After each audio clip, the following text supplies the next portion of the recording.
মুখে বলে দিচ্ছেন, আমরা কিন্তু এবার ওই যে নিরাপদ খাদ্যের কিন্তু যন্ত্রপাতি নিয়ে এসে পরীক্ষা করে দেখবো।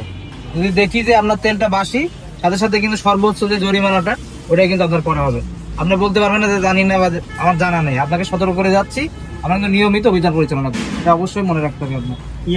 পিছনে আপনার এটা রান্নাঘর কিন্তু খুবই ঠিক আছে। কয়েকবার এখানে আসা হয়েছে, আমরা নিয়ে ফার্স্ট আসছিলাম, খুব খারাপ। ঠিক আছে, হয়েছে হয়েছে না, হয়নি এখন এখনো হয়েছে না স্যার,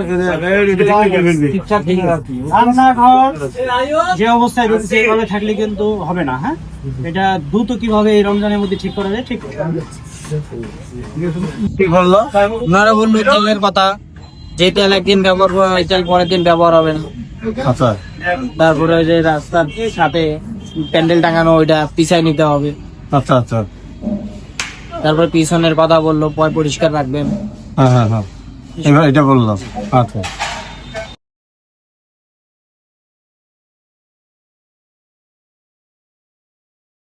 দৈনিক আজকের বাংলা .net